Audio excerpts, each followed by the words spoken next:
Welcome back to the Unstuck movement. I'm your host, Rob Z. Today we have the great and powerful Yaakov with us, Yaakov Weinstein with us. And as I kick off these episodes, man, I love to ask powerful questions that make us think and lead us to great breakthroughs, right? The better questions we ask, the bigger breakthroughs we have in our life. So Albert Einstein said the most important question facing humanity was, do you live in a friendly or hostile universe? And how does someone even have a choice of which universe they live in? What does that mean to you? What does that quote mean to you? And what does that say about the worlds that we live in, the place that we put ourselves in life?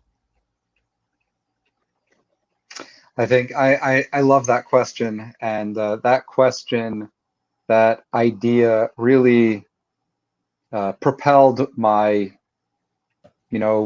journey into personal transformation, as far as like even just responsibility.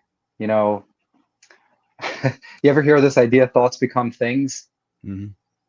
So, I mean, I don't know that I really understood the power of that growing up, if I even heard it. But I mean, there's another book by I'm just drawing a blank. The Biology of Belief by Dr. Bruce Lipton, and what he shows in that book very beautifully is everything comes down to perception, and the opportunity in the question that you asked, and that quote from Albert Einstein is, things are things, moments are moments, circumstances are simply circumstances. I get to choose at any moment, do I live in a friendly universe or do I live in a hostile universe?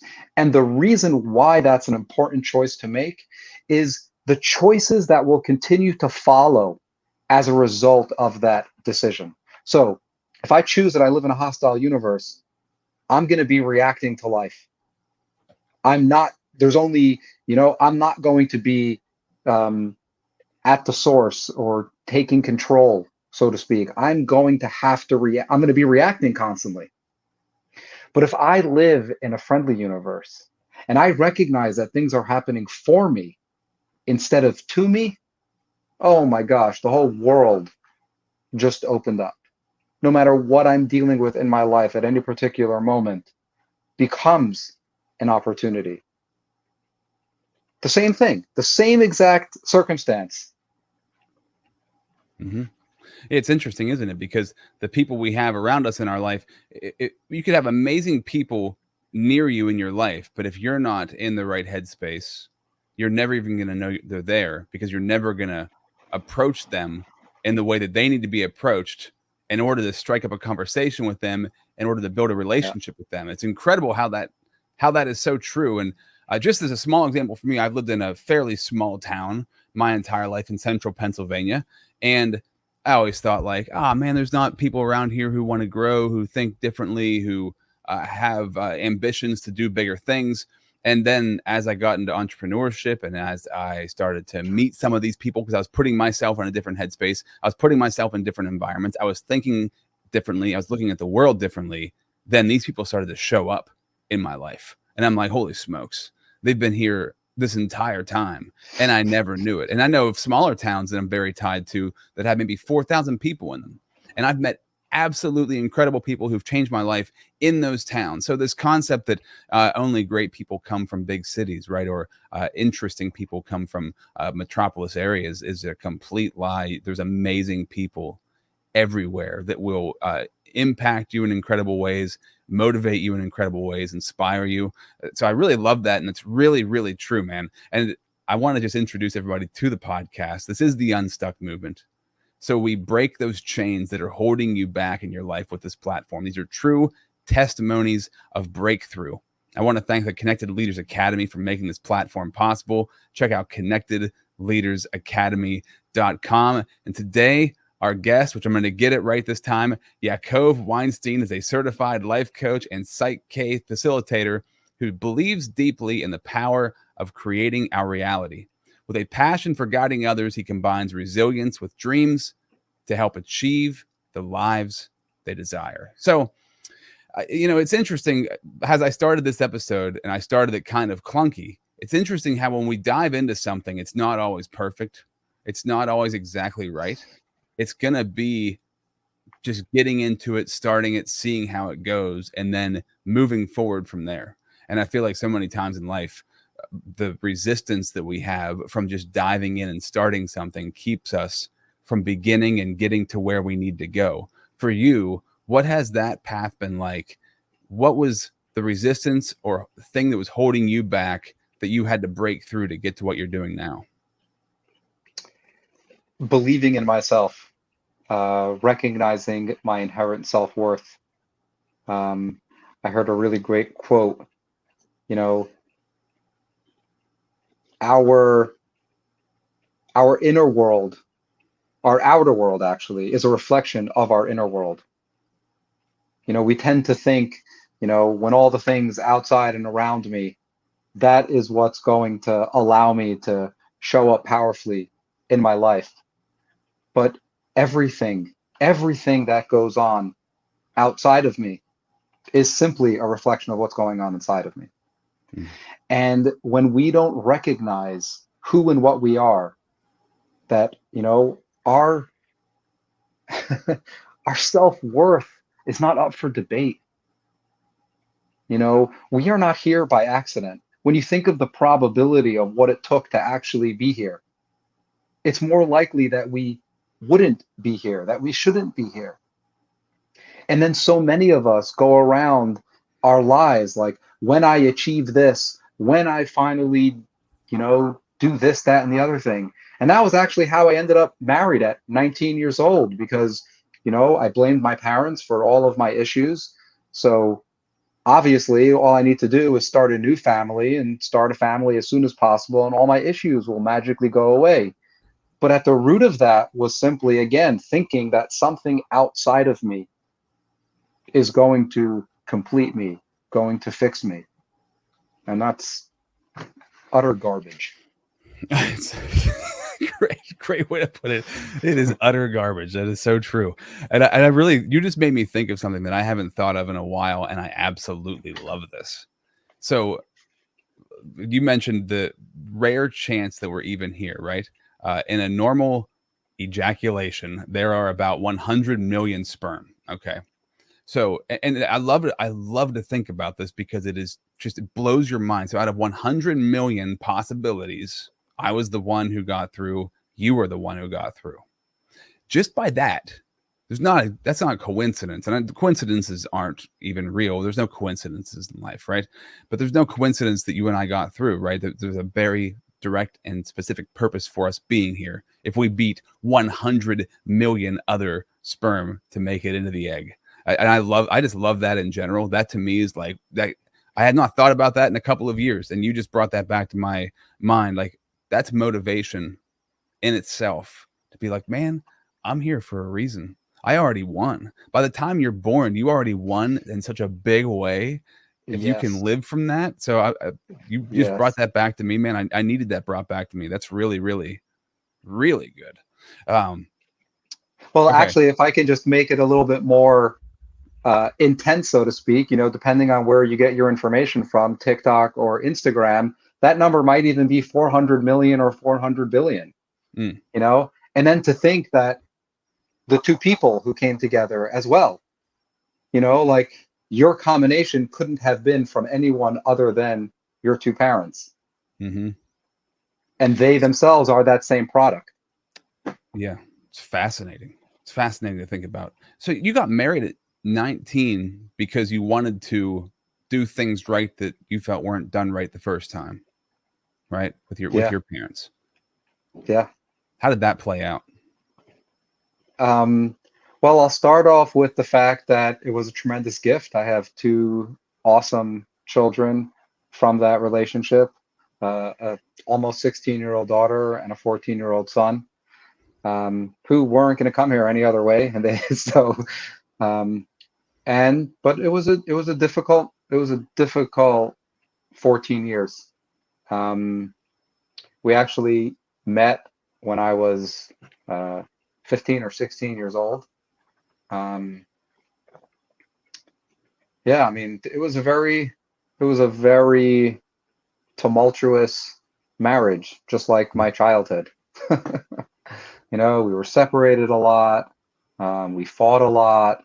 We definitely threw the D word around a lot. Mhm. Um, but looking back, it's like I expected her to fix me. That whole idea of you complete me is, again, utter garbage. You Yeah. know, like I need to be already, I need to have my cup full Mhm. and bring that to a relationship, you know? It's interesting that you said that you expected her to fix you. This is in my first marriage, I had the opposite where I thought I didn't need to change and you just need to kind of accept me for who I am.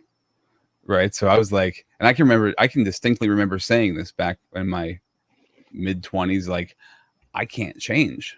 I'm just me. Like, this is me and you're going to have to deal with me because I can't change. And I literally thought that I couldn't change. I didn't know that I had never heard anybody talk about the ability of being able to change who you were. And that is the God's honest truth. And so from there, I started to learn. I think Tony Robbins may have been the first person. And then there was like a snowball effect to where I am today of like, oh, I'm supposed to change. Oh, I'm designed to change. Like I have to keep learning, growing, evolving, and getting better because that's what we're created to do. If we stay who we are, then man, and I know people who have stayed who they are, and that's rough. It seems like sometimes those people are happy staying where they are and they're content with that. I was never born with that contentness. Yeah. For me, it was like I didn't have a choice. I have to keep growing, and maybe that was the spark that I needed, like hearing that I needed to change, and me saying I didn't know how to. I don't know if that was like maybe the fact that I'm bringing it up. It probably was some sort of spark that jarred me. Like, oh, I can change. I can do different. I can do better. What inspired you to change and to grow and to do better? Well, at first, I mean, when I first got married, it wasn't completely about her fixing me because it was, I had this naive belief that, hey, two people living completely for the other person, everybody gets what they want. This marriage thing is going to be easy. Um, but then I got married and I couldn't stop thinking about myself, you know, and and I just really just blamed her for everything because again, like there was nothing wrong with me. Like Yeah. at the beginning of how my transformational journey went, it actually started with physical fitness. I remember for the longest time, I used to think I was like this woman. She has no clue how to do laundry. She keeps shrinking my shirts and one day I look in the mirror and I was like, you fat mother, what the hell happened to you? And it was in that moment where I was like, okay, I got to do something different, you know? And that started leading to recognize, slightly more responsibility. I started thinking more about what I was eating, how I was spending my time, and that sort of thing. Um, I definitely wasn't open to personal transformation for quite a while. And actually, at the beginning of my personal transformational journey, I used it as an opportunity to become the biggest entitled jerk. Yeah. That was like the first, after growing up thinking, getting this idea that, like who I am, there's something wrong with me inherently, so I need to become somebody else. And then in my first, introduction to transformational work, I find out, no, I'm perfect just the way I am. And I just ran with that. Yeah, I ran with that. And and it was a real gift because it sped up my bottom. Like it really sped up my bottom in a significant way. And had that not happened, who knows where I'd be today? When you say it sped up your bottom, I mean it brought you to rock bottom a lot faster than Real you quick. anticipated. I started, yes, yes. I stopped hiding I don't know what language I can use here, but A douchebag? Is that that's the word that comes to yes, mind for me. yeah. Yeah, at the very least, or a tush. Yeah, I was, yeah, a real tush. Yeah, to say the least. And it's funny, like I had like a really difficult conversation with my daughter, I guess even earlier this year. You know, she was telling me how grateful she was, you know, of the journey that I've been on and how much I've grown and stuff like that. And I was like, well, how did you see me before? You know, because I always prided on myself by like, I'm not going to be like my father. I'm not going to do the stuff that he was. You know, he was pretty physically abusive, emotionally abusive, and I'm not going to be like him. Like, I mean, I have a whole bunch of like ridiculous stories of how I was disciplined as a child. You know, the most they used to love saying things like, well, if you're going to act like an animal, you're going to get treated like an animal. And that played out in all sorts of ways. Hmm. So I was so sure that I was better than my dad. And she starts describing to me, at least the way she used to see me, exactly the way I see my father. Hmm. And it just drove in that idea that if we don't have a vision of what we're working towards, if we don't know what we don't want is what's going to show up in our lives. Yeah, we're going to continue to play out. If we don't have a vision for what we are going after becoming, then we're just going to be what we knew we grew up with. And that's whether we know we're doing it or not, we just end up doing it. Right. It's like Yeah. there's nothing else built into like, well, what else am I supposed to do? This is who I am. This is how it is. This is it, if there's no intentionality behind it, and vision is difficult. It is difficult to discover your vision and follow it. Like I've found it difficult. I've wrestled with that many times. But I think that's the point. It's supposed to be difficult. It's supposed to be a challenge because we're thrown into this world with we get programmed however we get programmed, and then we have to break all of that and find that path. Unless you get programmed very well from a young age, which some people do get that luxury. But even then, we all are born with the struggle that we have to go through. So what was the vision that you wanted to become that you weren't? I wanted to be someone who, you know, supported my kids, was there for them, you know, loved them unconditionally, you know, playing with them, um, their friend when appropriate, their role model. Like you know, I wanted to be Superman to them. But I that was kind of more like a fantasy. It wasn't like my focus. I didn't really know how to go about it. And again, like what you were saying, like I really just didn't know how to go about any of this stuff, you know. And yes, vision is important. And I liked how you mentioned how people are programmed. And that's true. We are programmed. And I think so much of this would be easier if we were more honest about that. If we recognize that, hey, we are programmed and we don't have a choice in whether or not we want to be programmed, but we can choose the programming, you know? And I think, I mean, something that I would love, for example, you know, like we are designed to survive. And what that essentially means is not die. And we have this idea that just because we're alive, that somehow we know what we're doing. And the truth is, science regularly, it's 2024, and we're still discovering new ways, new things that our skin bags are capable of. And yet, when do we even start questioning? It's like, hey, like, why do I do the stuff that I do? Am I even allowed to ask those questions?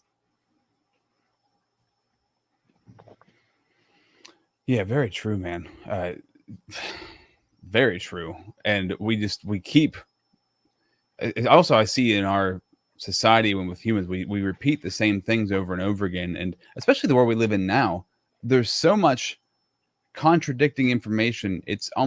Sometimes it almost seems on purpose, but it's also, I think, because people are so different, and something that is great for me is not great for somebody else. Like intermittent fasting, which I've been doing for a while, and it's really been helpful for me. It's helped me a lot.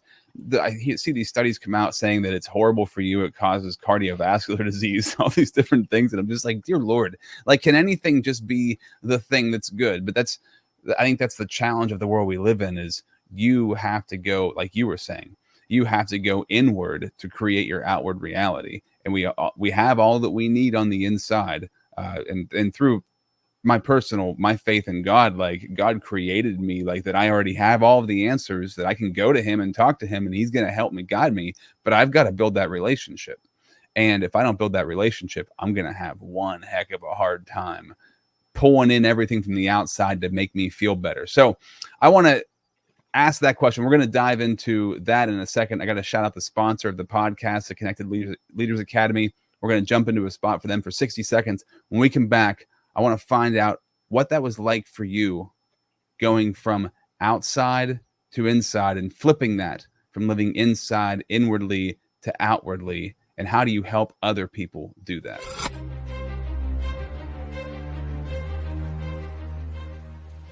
Hi, my name is Jose Escobar, and I'm the founder and CEO of the Connected Leaders Academy. We're a growing tribe, a community of entrepreneurs all over the world, globally, all across the country, high performers, titans of industry. If you're an entrepreneur and you're looking to grow personally and professionally, scale your influence, develop your skill sets, move the needle in your business, more clients, more money, more profit, the bottom line, and of course, grow your circle and your network like never before, this is where you want to be. Join the Connected Leaders Academy today. We are scaling massively. We want to welcome you in. Check me out on Instagram and on Facebook, the @ JAESCO25. We look forward to having you join us. Take care. So, Yaakov, what has that been like for you, changing that, taking in everything from the outside and letting that impact the inside world of you, and then what you do now, which is, build the inside and the outside world reflects that? What has that journey been like? It's definitely had ups and downs. Our default programming is strong. I definitely, I still struggle. I've been in personal development on the way up, not just my catalyst down. That would have been since 2016. I think what made the biggest difference, and what makes the biggest difference, is this idea of gratitude. Now, we all know about gratitude. It's gotten to be a buzzword of sorts. My first relationship was this checklist of, I'm grateful for my house, I'm grateful for my clothes, I'm grateful for my shoes, I'm grateful for my family, going through the motions. But that's not what gratitude is.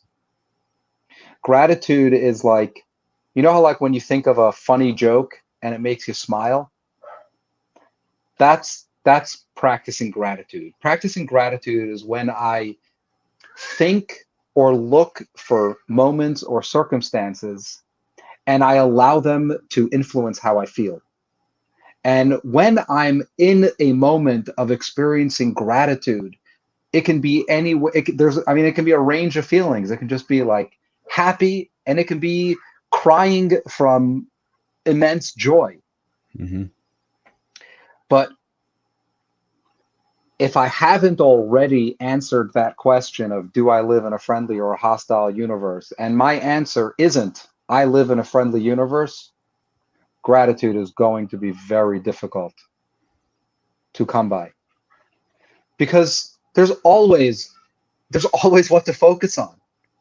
Things are going all sorts of ways. The first time we tried to meet, there was a mix-up. I could have just as easily as screw this guy. What do you mean? My time is valuable, blah, blah, blah, blah, blah.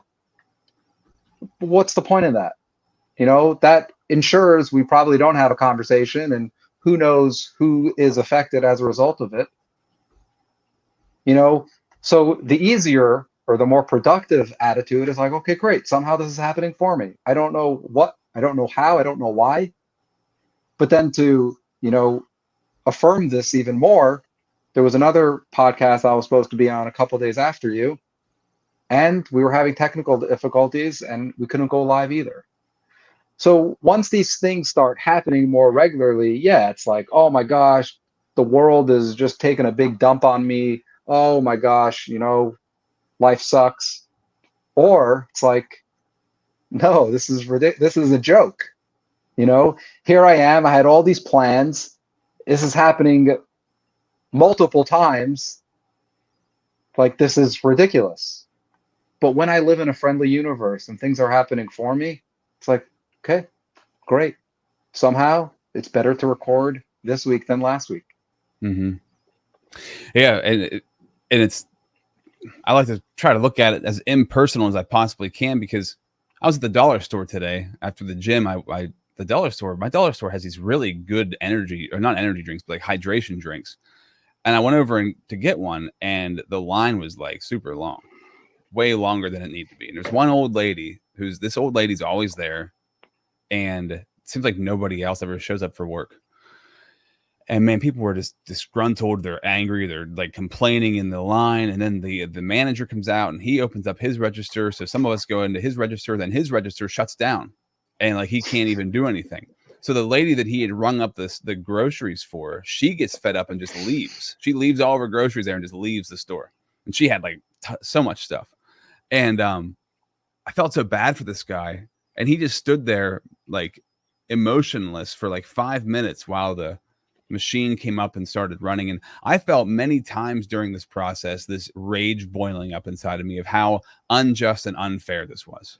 Now, I didn't really have anything to do. I mean, I wanted to get home and start working, but I didn't have anywhere I had to be. And another lady left. She's like, I can't believe this. And she throws her stuff down and she storms out.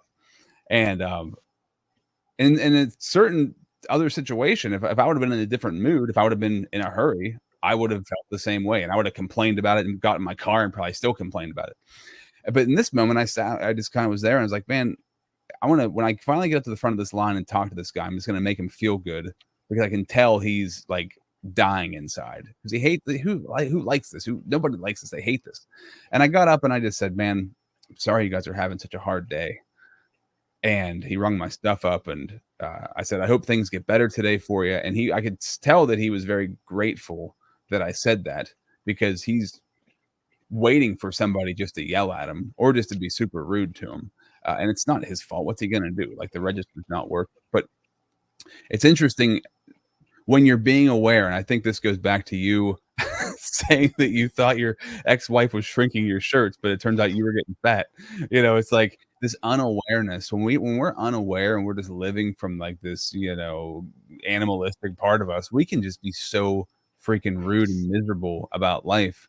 But it takes, for me at least, it takes the awareness every single day of being like, man, I'm just grateful to be here. This is just a great opportunity, and I should look at it that way.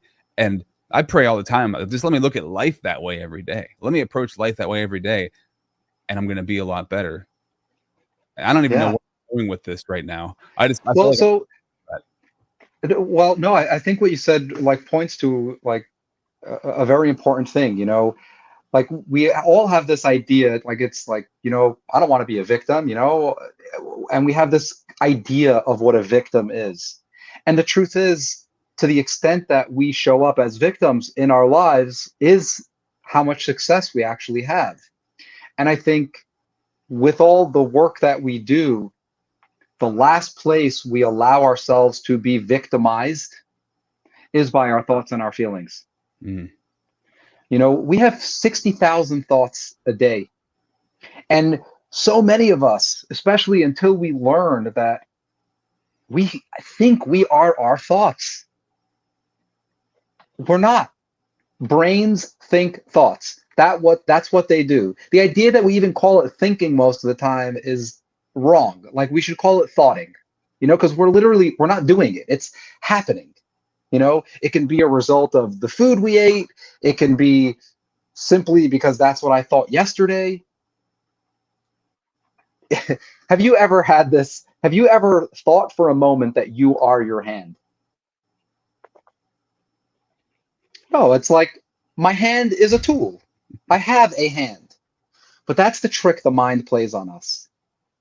We think we are our minds, and we're not. Mhm. You know, that's why meditation, things like meditation are so important, is to see yourself thinking, becoming the observer, allows us to step out of ourselves and see that we are more than just our thoughts and our feelings, our bodies. But it's so easy for us to think the way we've always thought, because thoughts are habits, just like sucking your thumb or biting your nails. Mm-hmm. It's simply a habit. And there's a whole chain reaction that happens as a result. So if we don't get in control of that, if we don't take responsibility, if we don't start doing, things will go a certain way. And we'll feel like, hey, it's not my fault. Yeah, man, it's really true. And I challenge anybody watching or listening right now, you know, when you find yourself in a certain kind of mood, question like, how did I end up here? Right. I noticed this especially when I'd find myself in like a funk, and I'm like, how did I end up in this funk? Like, what was going on? Like, I used to not even question it. I used to just be like, well, here I am in this funk again. I hate everything and I hate myself. And this is just me. This is just and that was the me that couldn't change. Or the me that couldn't change was like, I hate myself. I hate the way I feel right now. I'm mad at the world. This sucks. And you probably don't want to be around me because I'm miserable. But when I started to like pay attention to it, I was like, well, how did I end up here? Well, let's go down through the pattern of all the things that I didn't want to do that I did anyways, that were bad habits in my life that led me to this place, and the bad things that I ate, the bad things that I watched or listened to, the things that I ingested, just all of these different things played into me being so self-loathing and miserable. And if I could just follow the pattern, then I can see the way out of it. And like you said, meditation is such a powerful tool, because you can then see, oh, I'm not doing any of this. These thoughts are just like boom, boom, boom, flying at me 1,000,000 miles an hour. That's why I love in the Bible when it talks about standing guard at the door of your mind, right? So standing guard with all the thoughts that come in, stand guard, and you have to be there watching what you're allowing to go in. Because what you don't realize is you're allowing so many different things into you that influence you in so many different ways. And you cannot possibly sit there every single second of the day and block them out. Mm-hmm. But you have to be aware of how are they affecting you, so you can steer clear of the things that you know are affecting you horribly. Did you have like a breakthrough moment for yourself where this started to change, or you knew like, okay, this thing, just like I'm asking for an example from you, this way of thinking or this way of doing things is not working for me, I need to do it differently? Was there like a moment you're like, oh shoot, I just caught this happening to me? Oh no, I just noticed that I do this thing that I hate doing, that I do every day, and then you started to change from that process? Do you have like a moment that happened? I think so. So for the longest time, I lived like everybody is out to get me.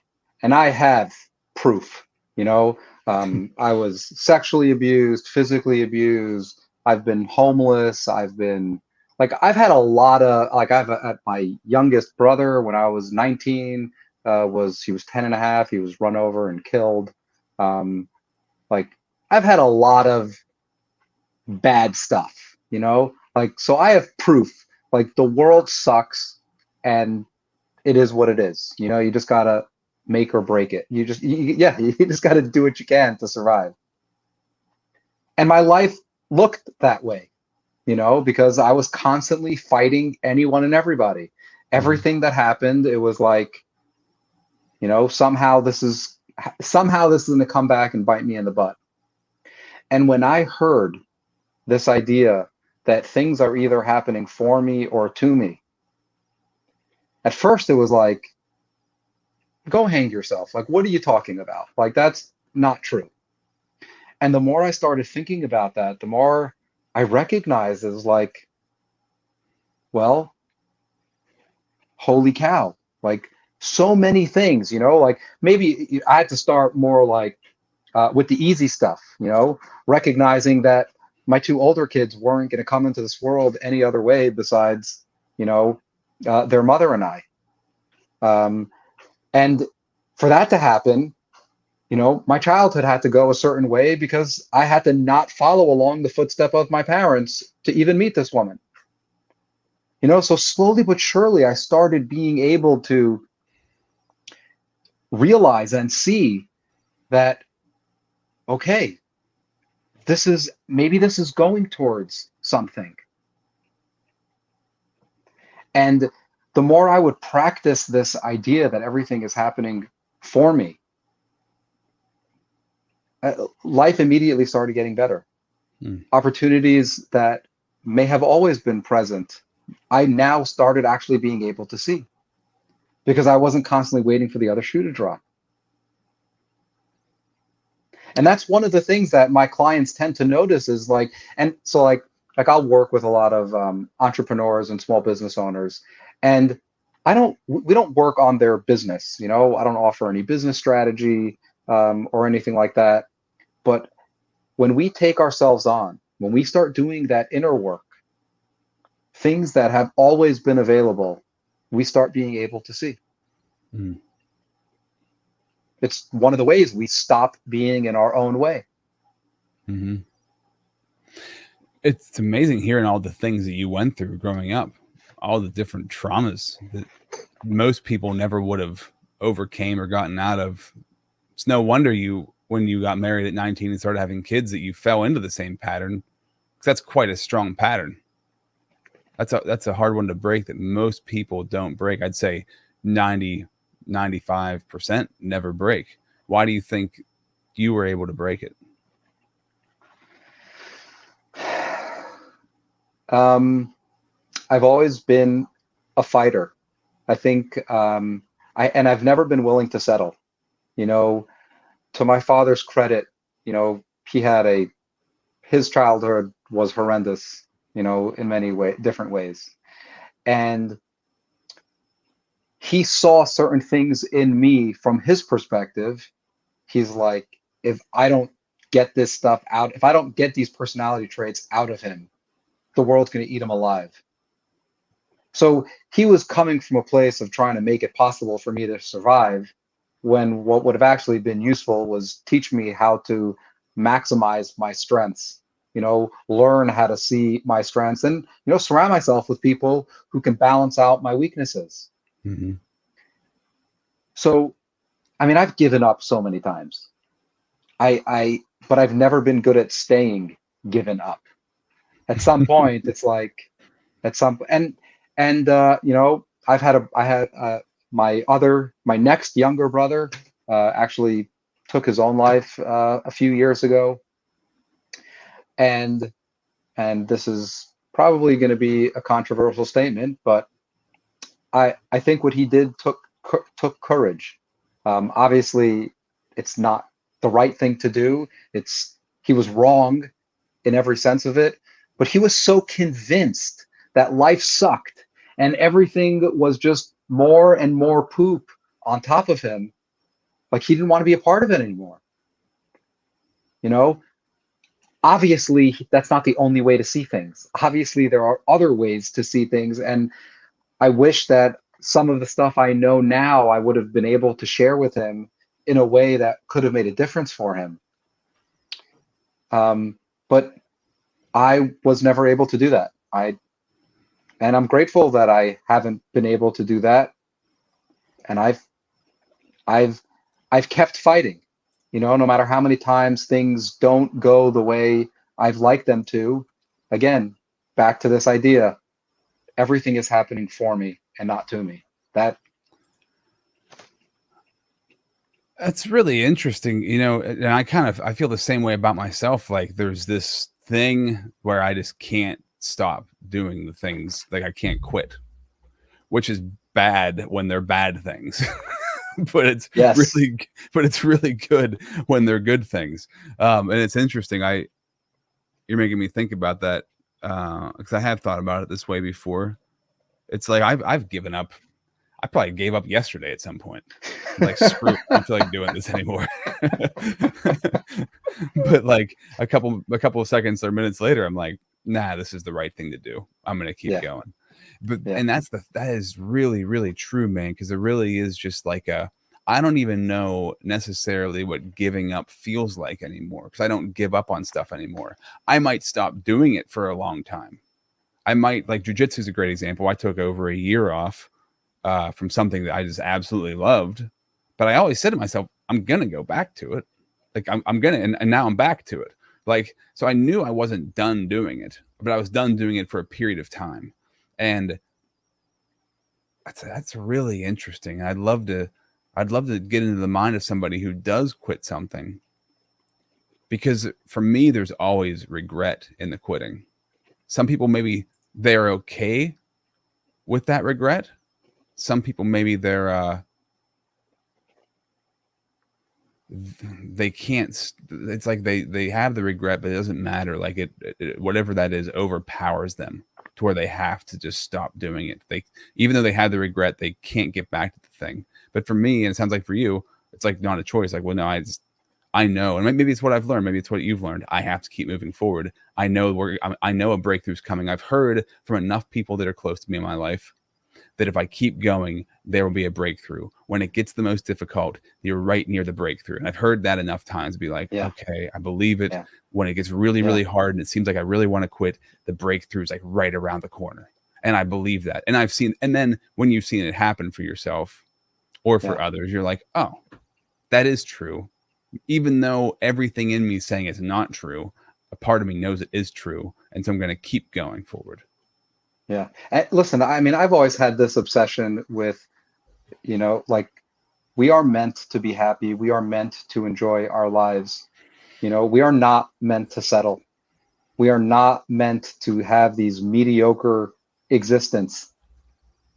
Like, it's just not what we're wired for. We wouldn't be as capable as we are if we were just meant to just drone on through our lives. Yeah. But then again, these come back to our, like, what's our view of the world? What's our view of life? It's easy to say, oh, our dreams, they're just there to tease us. No, they're meant to inspire us. Mm-hmm. If dreams were just, dreams are not there to torture us. Like, I do not believe in a God that allows me to dream just to show me the things that I'll never get to accomplish in my life. That'd be pretty cruel. Yeah. And then even from an evolutionary standpoint, if they were that detrimental to us, we'd stop doing it. Yeah. Hey, that's very true. Dreams are meant to inspire us. And I think that's part of where we also tend to get stuck is, we'll have some idea of who we want to be and where we're trying to go. And then we use that as a measuring stick for how bad and wrong we are. And then we beat ourselves up. But that's backwards. We're supposed to look behind us, see how far we've come. And we judge ourselves based on where we've come. Mm-hmm. And where we're going is meant for inspiration. Yeah, amen to that, Yaakov, because that's so true. And that's something that I encourage people to do is write down your history, the journey you've gone through, like a timeline of your years. I've done that multiple times for myself, and I save all of them. They're all over here somewhere. I'll go back and I'll look at them and be like, oh, wow, man, look at the growth that happened here. But you forget. It's easy to forget, so you need to write it down and look at it. And be like, wow, there's been a lot of progress. That's right. I am getting better, because day to day, second by second, you lose sight of it. But if you look at that timeline, it's like, oh man, things are getting better. Life is getting better. I'm growing. I'm learning. I'm evolving. And if you write down that timeline and you're not getting better, that's a great sign that, well, freaking A, man, it's time to start today. Like, that's got to start right now.